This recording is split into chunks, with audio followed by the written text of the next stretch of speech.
I loved it. It was great. Well, Chris, we're gonna there. Speaking of, we were there. Our man Chris was at the Clippers Wolves game last night. Wolves pulling off the big comeback victory in the fourth quarter. Man, all right, give us the lowdown. We'll start there with the 2 playing games. We got a lot to talk about tonight, but we'll start with these 2 playing games from last night. Chris, how was it last night, man? It lived up to everything you would hope a playing this kind of format is supposed to live up to. We got it felt like a do or die kind of game, even though the Clippers have to die again in order to really be out of it, which they just might. We'll see what happens with the Spurs Pelicans tonight. A couple of notes I have about this game. This is stuff you can really only see if you're at the game. Is Paul George and Marcus Morris Sr. Sat down. So the saxophone, we had a saxophone guy do the national anthem. Fantastic. I love it when they do the sax. It's great for the national anthem.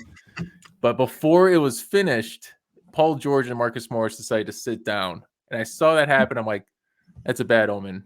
This game is going to go right for them today. And it sure as hell did not, because Anthony Edwards, Pat Bev, and D'Lo came to play. It was a great game, man. It was fantastic. I'll just keep going through, through what I got here. All right. It was insane. One thing I wanted to highlight too is Anthony Edwards is, I still like to preface this, he's 20 years old. The man cannot legally drink alcohol. He is Patrick Kane when he was, with the Chicago Blackhawks when he won his first Stanley Cup. He's not as good as that, but anyways, just to put that in perspective, Paul George is 31. The starting lineup for the Clippers: Paul George 31, Reggie Jackson 31, Marcus Morris is 32, Nicholas Batum 33, and then Zubac is 25. So we got a lineup all around our age starting for the Clippers right now. While we got 20-year-old Anthony Edwards just roasting them up. Cat, conversely, for the Timberwolves, Cat is 26, along with D'Lo. And then Jared Vanderbilt, who was all over the court grabbing those boards, is 23. And then Pat Bev is the leader veteran of that team presence at 33 years old. You can really tell in that game, Pat Bev was all over it.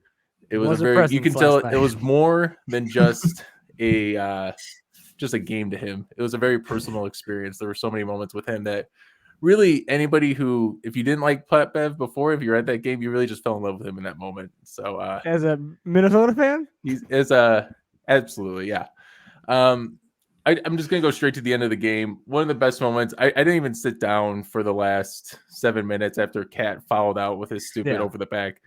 Not gonna really talk about Karl-Anthony Towns. I'm expecting him to come back in the Memphis series and really hit it big. But it was 95-94. Everyone's cheering. D'Angelo Russell then pulls up for that three-pointer.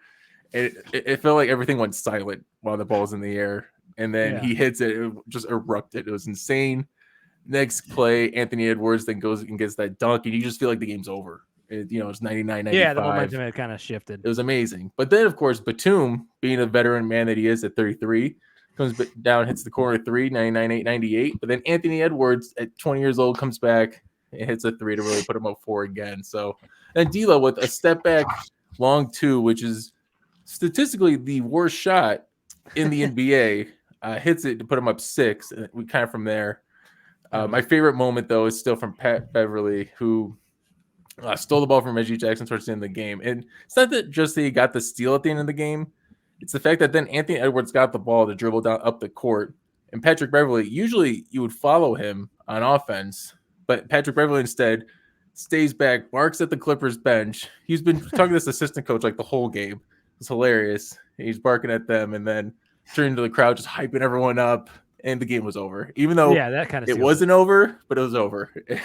And amazing experience.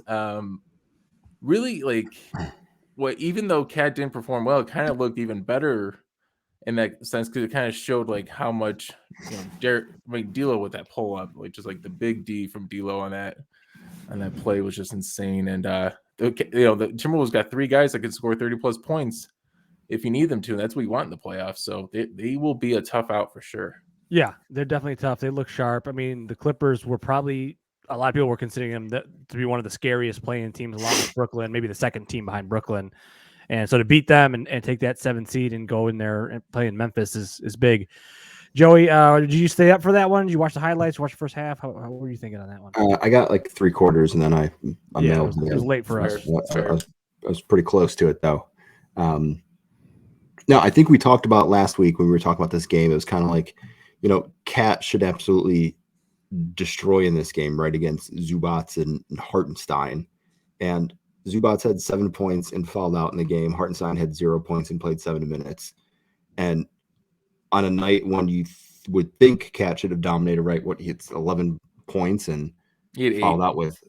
I thought he had 11. Did he have 11? Oh no, you're right. 8 to 11. 8 to 11 points. Fouled out with 6-7 minutes left in the game, whatever it was. And then they still win that game. Like, that's got to feel absolutely fantastic. You really, the Timberwolves, that your guy that should be kind of carrying your load, especially in a game against 2 pretty substandard opponents for his skill level in the same position. He just didn't have it last night, and they still managed to get a victory. So that's a pretty good sign. I think, Chris saying he's going to come back, and you don't need to harp on this too much. When I was searching Twitter last night to figure out what was up with the glue girl, people were roasting Karl Anthony Towns. I mean, hard. Like, should have traded him. He's a bum. Dump him now. I mean, people were all over him, and it's like, hey, dude had a bad game. Like, he got in foul trouble early, blah blah blah. But I don't know. Timberwolves look good. They got some heart and they got some fire. So the next series is going to be fantastic. And I'm going to be very curious. This is probably one of those series I was really hopeful would happen. I figured the Clippers would win this game. So I wasn't counting on it, but them versus Memphis, you talking about a team with heart. I mean, Memphis has got some attitude and heart too. They're going to match every bit of Pat Bev's and energy and Cat's energy too. So I am very, very, very excited for that series. I think that 2, real up and coming young teams kind of battling it out. So we'll see what, go ahead. 2 more things I wanted to highlight from this game. I wanted to, the atmosphere in the arena was fantastic. Yeah. It was one of the most exciting games I've ever been to. It was a little unfortunate to hear when I went on Twitter afterwards to see all the negative people talking about inside the NBA, apparently with Charles Barkley. I got pretty bad. Everyone was laughing at the celebration. I want to introduce the first Box Out Boys pro tip. Got it. So this is my high. This is me going high with a response. Right, and this kind of, if you're being a jerk, this is what I'm gonna say. Don't just advice. Don't try to take joy away from somebody trying to enjoy themselves. Never laugh at somebody or make fun of someone the way they laugh, because then they don't want to laugh. And don't make fun of people who's trying to celebrate something. Just don't be cool. Be a nice guy. Don't be a jerk. Yeah, they made the playoffs, man. Yeah, they made the playoffs. They haven't done it in 5 or 6 years. They haven't gone out of the first round since 2003. So, this is a big moment still. Let them celebrate. Then a couple of highlights going low. I found some nice tweets. One from Jason Concepcion of Take Line, I think. Yeah. He mentioned, I'll say this about the TNT dudes roasting the young Wolves celebrating. They've eaten so much. They probably forgot what starving looks like, which I'm not really a big fan of. Yeah. I'm not a big fan of fat jokes, but that was a clever one. Another one from Big Cat of Barstool Sports. I don't even follow this. It just kind of came up. And Twitter was actually right on this one. This did align with my likes. His tweet was, fuck anyone hating on the Timberwolves and their fans celebrating. Enjoy the ride. That's what it's all about. Celebration shamers suck. Act like you've been there before. People suck. Celebrate all wins, big or small. So yeah, I don't usually agree with Big Cat, but on this, completely aligned. Yeah, and I did see. So it was funny because you mentioned that. I was watching the game live. I stayed up to watch it. Saw the celebration. Didn't really think too much of it, other than it was pretty crazy how wild the building was. I was more thinking about you, man, it must be awesome to be there. And then when they cut to the inside the NBA guys kind of laughing and roasting on them, that was the first time I kind of noticed. I'm like, oh yeah, I guess that was kind of going a little hard for a play-in game, whatever. I saw Jason's tweet too. I liked it. What he said, those guys have had success so long they forget. I think he's talking about necessarily a fat joke, but what it is to win. Like when you're young and hungry like that, that's when you're excited to win and make those leaps. They haven't gone to the conference finals year after year. They're not going to. How can they act like they've been there when they haven't been there? Yeah. I think the only thing I would say, and I said this before we hopped on with you guys, was that I think it's just there is part of me that's like, hey, look, this was great and it's a great accomplishment. Obviously celebrate it, but you got a beast in Memphis waiting for you, and that's the real test. And that'll be the thing to kind of celebrate. So, yeah, to me, going a little too hard on the play-in maybe bodes badly or poorly for that series coming up. But they'll be a tough team no matter what. So, Joey, you got any thoughts on the celebrations? I mean, you're a pretty celebratory guy, man. I mean, I think like if that's what like Chris said, like they haven't been in the playoffs for how long? Mm-hmm.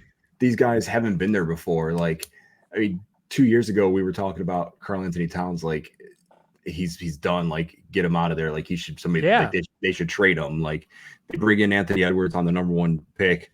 He's kind of saying like, I don't even know if I want to play basketball, right? And then everybody starts kind of questioning like, does this guy want to play basketball? Like, does he want to be a football player? Like, what does he want to do? And now he's turning into a budding superstar, and it's kind of like, why not let these guys, like, let them do it? Like, who cares? Like, I just don't understand, like, what's the point in like telling them not to celebrate? What do you want them to do? Be like, okay, cool, we just get ready for the next one. They celebrated for like 20 minutes. And Pat Bev had a Bud Light at the press conference table, like, Pat Bev was going out, man. Like big whoop, big whoop, like, let him. Like, who cares? Like, it's not hurting anybody. It's not harming anything. Like, it is what it is. Like, it's sports. Like, this should be fun, and bat flips should be allowed in every sport in every sense. Yeah. So I like that, equating it to the bat flip. All right, with that, we'll move on to the other game.